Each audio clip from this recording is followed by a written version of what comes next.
오늘 시간에는 중고차 담보대출에 대해서 설명해보는 시간을 가져보고자 합니다. 지금부터 설명을 드리는 중고차 담보대출은 현재 본인이 소유한 차량을 담보로 하는 대출이지 중고차 구입자금을 마련하기 위한 대출이 아님을 분명히 밝혀드립니다. 중고차 담보대출은 현재 본인이 소유한 중고차를 담보로 해서 받는 대출로 중저신용자에게 있어서 일반 신용대출보다는 다소 유리한 조건으로 진행이 가능한 금융상품입니다.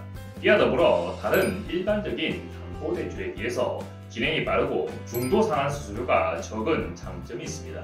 구입고 중도차 담보대출이란 용어 그대로 대출을 해준 금융사에게 차량을 맡기는 것이 아니라 타던 차 그대로 이용하면서 자금을 융통하는 방식인데요. 중고차 담보대출을 상담해드리다 보면 바로 현재 타던 자동차를 우선 맡기고 대출을 받는지 아니면 구입고로 중고차 담보대출을 진행하게 되는지 물어보시는 문의자분들이 의외로 많은데요.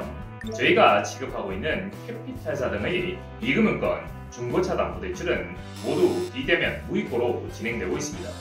우선 차량가액은 시세 500만원 이상의 중고 자동차만 가능한데요. 만약 해당 차량에 할부 또는 타 금융사 자동차 담보대출로 인해 저당이 설정되어 있는 경우 실제 중고차 시세에서 대출 잔액을 뺀 차액이 500만원 이상 되어야 합니다. 차량 인식은 최근 10년 이내의 중고차라고 제시는 되어 있는데 이건 어디까지나 금융사에서 제시하는 최소 조건이고요. 저희가 중고차 담보대출을 직접 진행해보면 대출 신청일 기준으로 연식 7년 이내의 차량만 승인이 나는 편이었습니다. 주행거리 역시 금융사마다 조금씩 다르긴 하지만 보통은 20만 km 이내의 차량만 가능하고요. 주행거리 20만 km를 초과하는 중고차는 접수 자체가 불가합니다. 중고차 담보대출이 가능한 차량의 종류를 살펴보자면 승용차, SUV, 15인승 이하의 승합차, 3.5톤 이하의 화물차까지 가능하고요. 단 영업용이거나 영업용 이력이 있는 차량은 취급이 불가합니다. 영업용 차량은 자료 화면에 보시는 것처럼 노란색 번호판을 달고 다니는 차량을 생각하시면 됩니다. 중고차 담보대출이 불가한 차량 그 두 번째는 리스나 렌터카인 경우입니다. 가끔씩 상담을 해드리다 보면 리스나 렌터카를 타고 있는데 이걸로 중고차 담보대출이 안 되는지 문의를 주시는 분들이 있는데요. 자료화면에서 보시는 바와 같이 어떤 차량이든 이렇게 해당 차량에 대한 정보가 기재된 자동차 등록증이 존재합니다. 리스나 렌터카는 보시는 바와 같이 리스나 장기 렌트를 해준 회사가 소유자로 되어 있습니다. 리스카나 렌터카는 본인 소유의 차량이 아니라 단순히 매월 그 비용을 내고 빌려 타고 있는 차량을 가지고 중고차 담보대출을 해두려고 하면 어이가 없네. 이어서 중고차 담보대출의 차주 조건을 살펴보도록 하겠습니다. 가능직군은 직장인, 사업자, 프리랜서뿐만 아니라 주부나 무직자도 가능한데요. 하지만 소득 증빙이 어려운 무직자나 주부는 다음의 경우 중 하나 정도는 충족해야 한도가 잘 나오고 있습니다. 첫 번째, 본인 명의 신용카드를 1년 이상 사용하였고 이와 더불어 월 100만원 이상 사용하여 추정소득이 2,500만원 이상인 경우. 두 번째, 본인 명의 또는 배우자와 공동 소유한 주택이 있는 경우. 세 번째, 소득이 있는 배우자가 있는 경우. 즉 강구상으로는 주부나 무직자 등 누구나 가능하다고 나와는 있지만 앞서 설명드린 조건을 만족하는 경우에 한도를 많이 내주는 편입니다.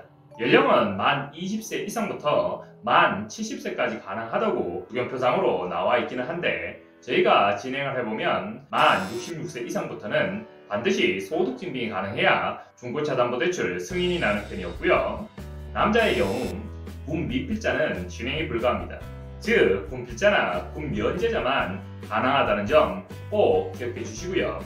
소유 형태는 단독 소유 또는 공동 소유 모두 가능한데요. 공동 소유 형태로 차량을 보유한 경우에는 반드시 공동 소유자 동의가 필요하기 때문에 공동 소유자 몰래는 중고차 담보대출 진행이 어렵다는 점 양지해 주시기 바랍니다. 공동 소유자는 절대 알면 안 된다, 누구도 동의를 못 해줄 것 같다 라고 하는 경우에는 공동 소유를 단독 소유로 변경해서 진행해 볼 수가 있습니다.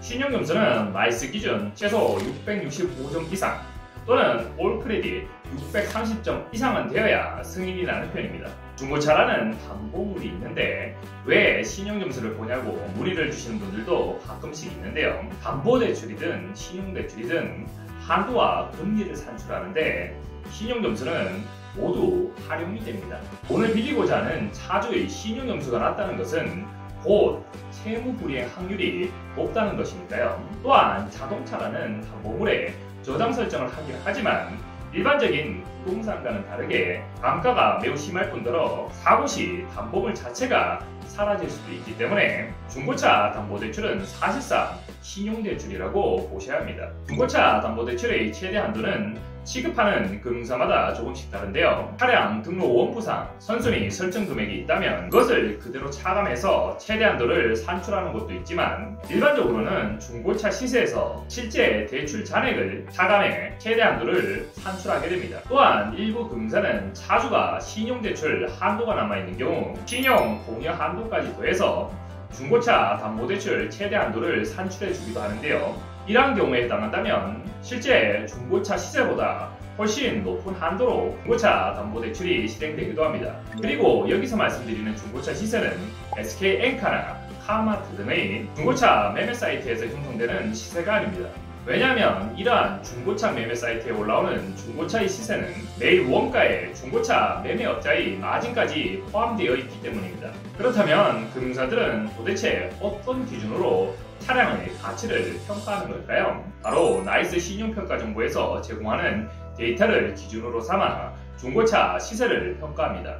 그렇기 때문에 최대 한도 계산 시 중고차의 시세는 중고차 매매 사이트에서 형성되는 시세보다는 좀 더 보수적으로 보실 필요가 있습니다. 중고차 담보대출의 기간은 최장 10년까지 설정이 가능하기는 한데요. 일부 금융사만 그렇고요. 보통 5년에서 7년까지 대출 기간을 설정할 수 있습니다. 중고차 담보대출의 금리는 금융사 상품 설명 부분에는 4.9%부터 19.9%까지 가능하다고 나와는 있는데 제가 실무를 해보면서 이 금융권에서 중고차 담보대출을 5% 이하의 금리를 적용받으시는 걸 본 적이 없습니다. 요즘 저희가 중고차 담보대출을 진행해보면 금리를 잘 받는 분들이 10% 내외이고요. 보통은 10에서 15% 정도로 금리를 적용받고 대출이 실행되고 있습니다. 오늘 시간에는 중고차 담보대출에 대해서 알아보는 시간을 가져보았는데요. 만약 중고차 담보대출에 대해서 더 궁금한 점이 있다면 업무 시간 후에는 유선전화 1670-8831로 연락을 주시고요. 업무 시간 이후에는 카카오톡 아이디 머니7천을 추가 후 문의 남겨주시면 최대한 빠른 답변 드리도록 하겠습니다. 지금까지 저금리다공TV 임동원이었습니다. 감사합니다.